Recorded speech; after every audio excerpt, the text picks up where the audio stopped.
Apprends, Seigneur, à te choisir chaque jour, à redire ton oui dans notre vie.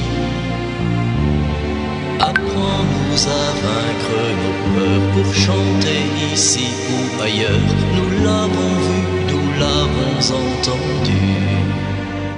Ave Maria, frères et sœurs bien-aimés, très heureux de vous retrouver en ce moment pour continuer notre méditation.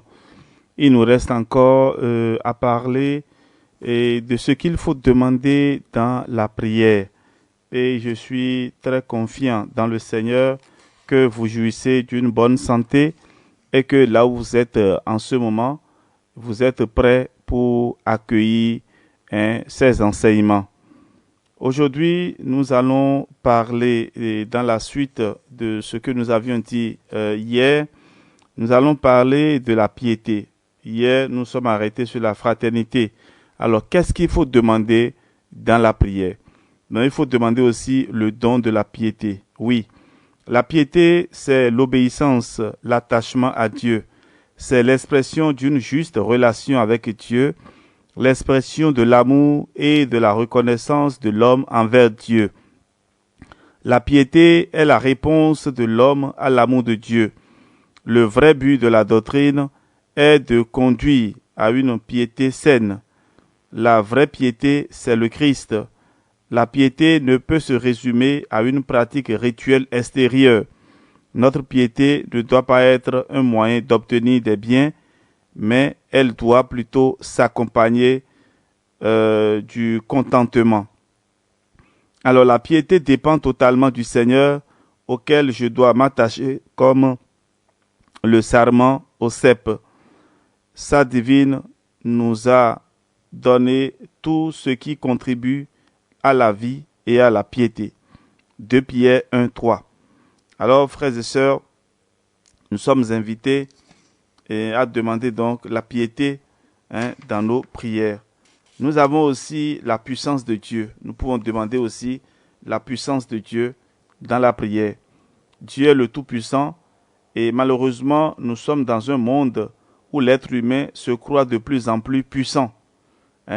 Les nouvelles technologies d'information et de communication, par exemple, ils se trompent. Vraiment, l'homme se trompe. Et car la puissance est de Dieu en fait. C'est Dieu lui-même qui agit par la foi. Le problème, c'est que la puissance de Dieu, pour se faire reconnaître, fait face à plusieurs obstacles. Par exemple, l'homme oublie combien Dieu est grand. Et Dieu agit de plusieurs manières, c'est vrai, mais peu importe les situations par lesquelles le chrétien traverse, Dieu est toujours présent. Il a un plan parfait pour lui. Et nous avons aussi un problème aujourd'hui, le déficit de confiance en Dieu. Et ceci fait que l'homme tend à se substituer à Dieu. Voilà. Et nous devons demander aussi dans la prière, autre que la puissance de Dieu, la repentance. Repentance vient du grec métanoïa, qui veut dire changer de mentalité, changer d'intention. C'est la tristesse que l'on éprouve de ses péchés et la douleur d'avoir offensé Dieu. En effet, celui qui se repent éprouve une profonde tristesse, une douleur d'avoir commis une offense, la culpabilité, l'humiliation, il se sent misérable. Et il y a en lui le désir profond de changer, d'être délivré de la tendance du péché. Alors la repentance fait partie des 3 étapes qui nous amènent à l'endroit où Dieu désire trouver chacun. Dans sa présence, réconcilié avec lui, dans la paix du pardon et une nouvelle relation. Et donc ces 3 étapes sont la repentance envers Dieu, la foi en Jésus-Christ et la conversion. Et la première étape, la repentance, est absolument indispensable. Et beaucoup se croient dans la présence de Dieu sans repentance. Or, Jésus dit que si nous ne nous repentons pas, nous périrons tous. Nous pouvons lire cela dans Matthieu 9, 12 à 13, Luc 13, verset 3. Alors, sans repentance, pas de salut. Mais comment se repentir? Ou alors, comment être convaincu de sa repentance? 5 étapes sont à vérifier. D'emblée, il faut reconnaître que la repentance est une grâce, un don de Dieu. Il ne suffit pas de vouloir, il faut la grâce de Dieu. Voici donc les 5 étapes de la repentance. D'abord, il faut être convaincu du péché. Il faut être convaincu du péché, savoir que nous sommes de pécheurs, de pauvres pécheurs. La confession. Il est indispensable d'avouer ses péchés. Et David lui-même, gardant le silence, ne trouvait aucun repos. Mais lorsqu'il reconnut et confessa son crime devant le Seigneur, il obtint aussitôt l'assurance du pardon. Après la confession, il faut l'abandon du mal. Il faut vraiment abandonner les péchés qu'on a l'habitude de commettre. Ensuite, 4e étape, il y a la complète soumission à Dieu. Quand tu te confesses, tu abandonnes le péché et tu te soumets absolument à Dieu. Et la dernière, c'est la 5e étape, la persévérance dans l'humilité. Donc, il s'agit de persévérer chaque jour dans une attitude humble, confesser aussitôt tout péché reconnu et saisir la purification qu'offre le sang du Christ répandu au calvaire. Frères et sœurs, nous devons demander aussi dans la prière la sagesse. Il faut vraiment demander cette sagesse-là, correspondre vraiment à la volonté de Dieu. La sagesse permet donc de discerner les choses de Dieu et de se comporter de manière spirituelle. Et ceci est très très important pour nous, frères et sœurs. Nous pouvons demander aussi dans la prière la sainteté. Être saint signifie être séparé, être mis à part, mis à l'écart des choses souillées. La sainteté est indispensable pour la crédibilité de notre témoignage dans le monde, mais aussi et surtout pour maintenir une bonne communion avec Dieu, avec Jésus, avec le Saint-Esprit. C'est très important de demander la grâce de la sainteté. Il y a aussi le don du conseil. Cela fait partie des 7 dons de l'Esprit Saint, le don du conseil. Le don du conseil vient à nous sous la forme d'une parole de Dieu. Le Saint-Esprit nous donne les conseils déjà tout faits. Il nous les inspire intérieurement et nous les met sur le cœur. Et quand le Saint-Esprit voit l'âme du juste se débattre, il lui donne avec insistance de bons conseils. Donc nous devons demander cela dans la prière. Et nous avons aussi à demander dans la prière le don du discernement. Et le don du discernement est très important. Discerner signifie percevoir la réalité des choses. D'emblée, signalons que pour le cas de la sagesse, il existe 3 formes de discernement. Il y a le discernement naturel, observation des choses, examen, réflexion, intelligence et avec le bon sens. Il y a le discernement spirituel et enfin le discernement surnaturel. Et là, c'est un don spirituel qui permet de discerner les esprits malfaisants. Ce qui nous intéresse justement, le discernement spirituel qui s'applique aux choses spirituelles, celles qui concernent le royaume de Dieu, notre vie spirituelle en Jésus, la vie de l'Église. Alors, frères et sœurs, nous avons aussi à demander le don de la parole de connaissance. Et parfois, quand on en parle dans les assemblées de prière charismatiques, c'est comme si c'est un pouvoir que certains détiennent. Non, tout le monde peut demander le don de la parole de connaissance.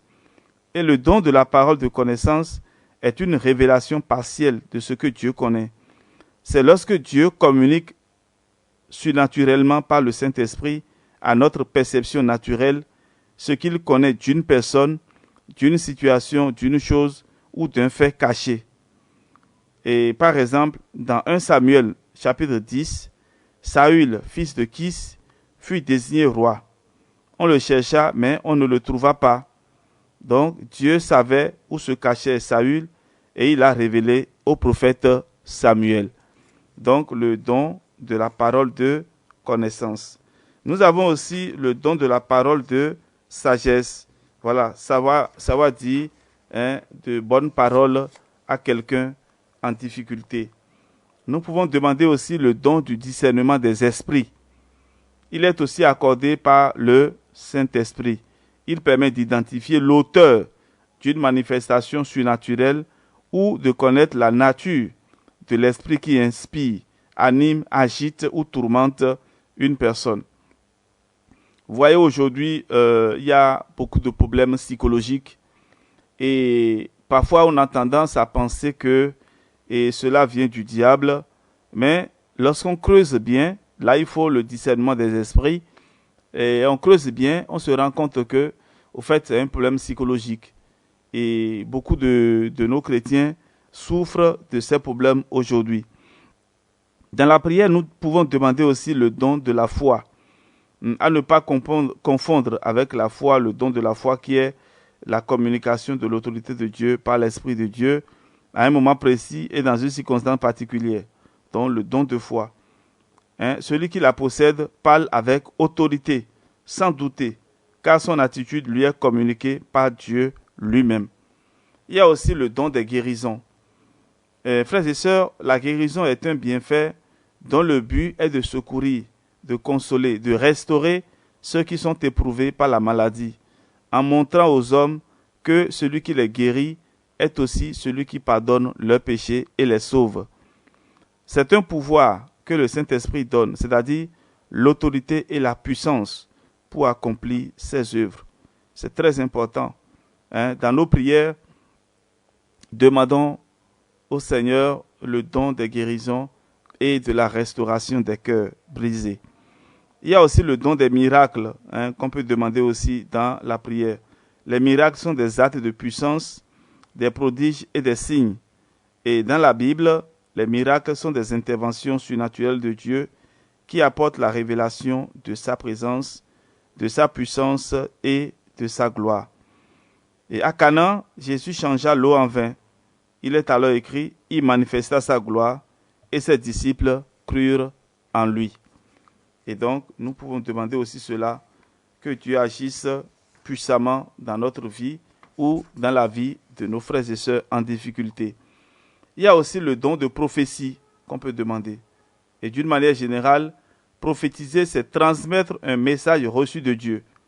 Un prophète est donc une personne qui reçoit un message de Dieu et qui le transmet de sa part. Il est le porte-parole de Dieu. Le don de prophétie est cité parmi les dons importants. Aspirez ardemment au don spirituel, mais surtout à celui de prophétie. Celui qui prophétise parle aux hommes, les édifie, les exhorte, les console. Celui qui prophétise édifie l'Église. Je désire encore plus que vous prophétisiez. C'est la première lettre de Saint Paul aux Corinthiens, chapitre 14, les versets 1 à 5. Nous avons aussi le don de langue. Voilà, le parler en langue est la manifestation de l'Esprit Saint. Il est utile pour louer Dieu. Il est utile à celui qui le porte à l'église lorsqu'il est interprété. Donc, il est utile à celui qui le parle à l'église lorsqu'il est interprété. Il accompagne parfois la prophétie. Voilà, le parler en langue peut être une prière, un chant, une action de grâce ou une parole de Dieu à notre esprit. Je ne voudrais pas trop en parler, mais c'est aussi un don à demander dans la prière. Et ceci toujours pas pour notre gloire, mais pour l'édification du peuple de Dieu. Voilà, pour manifester aussi la gloire que nous devons à Dieu. Il y a aussi le don d'interprétation. Oui, ce don est complémentaire au don de parler en langue. Donc, il y en a qui parlent la langue et d'autres qui interprètent. Bon, frères et sœurs, je vais m'arrêter là. Et dans la prochaine méditation, je parlerai donc de l'amour, c'est-à-dire la charité, qu'on doit demander aussi dans la prière. Déjà, je vous souhaite de passer d'agréables moments en notre compagnie et surtout, partager autour de vous ces méditations, parce que mon peuple meurt faute de connaissances. Et si vous avez des questions particulières après avoir écouté ces méditations, vous pouvez nous écrire par WhatsApp, plus 229 67 20 14 14. Que le Seigneur soit votre joie, qu'il vous bénisse et vous protège de tout danger et de tout mal. Au nom du Père et du Fils et du Saint-Esprit. Amen. Soyez bénis, frères et sœurs. On se retrouve demain pour la conclusion. Seigneur, à te choisir tous les jours,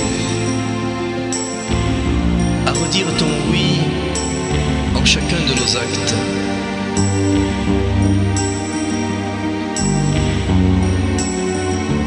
Donne-nous de te suivre sans peur et de t'aimer plus que tout.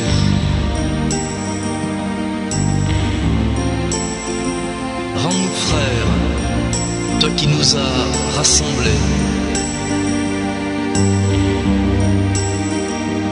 Fais de nous les témoins devant tous de ce que nous avons vu et entendu.